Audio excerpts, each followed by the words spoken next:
ఎప్పుడైనా సరే చూడండి, సుబ్రహ్మణ్యానుగ్రహంతో మహాత్ముడై ఆత్మగా నిలబడిన వాడు శరీరాన్ని విడిచిపెట్టినప్పుడు కోట్ల మంది జ్యోతి దర్శనం చేస్తారు. శరీరం నుంచి జ్యోతి బయటికి వచ్చి వెడుతుంది. నేను మీకు కొన్ని ఉదాహరణలు చెప్తాను. మీరు ఆ సంప్రదాయమునందు అనురక్తి కలిగిన వాళ్ళు కాబట్టి తరువాతి పరిశోధన మీరు చేయండి. నేను మీకు కొన్ని ఉదాహరణలు చెప్తా. అపర సుబ్రహ్మణ్యావతారులన్న పేరు ఉన్నవారు భగవాన్ రమణులు. భగవాన్ రమణుల్ని చాలామంది సుబ్రహ్మణ్యావతారం అనే పిలిచేవారు, సుబ్రహ్మణ్యుడిగానే కనపడేవారు కూడా చాలామంది.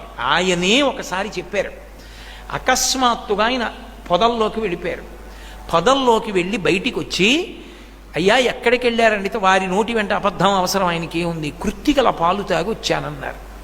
ఆయన అరుణాచలం పొదల్లోకి వెళ్ళి కృత్తికలు పాలిచ్చేవారు అని చెప్పేవారు.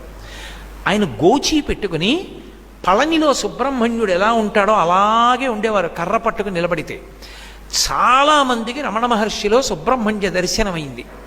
ఆ రమణ మహర్షి శరీర త్యాగం చేసి మోక్షానికి వెళ్ళేటప్పుడు కొన్ని లక్షల మంది చూశారు ఆయన శరీరంలోంచి జ్యోతి బయటికి వచ్చి రాత్రి 8 గంటలకి చీకట్లో అరుణాచలం గిరికంతా ప్రదక్షిణం చేసి ఈశాన్య దిక్కునున్న శిఖరంలోకి వెళ్ళిపోయింది.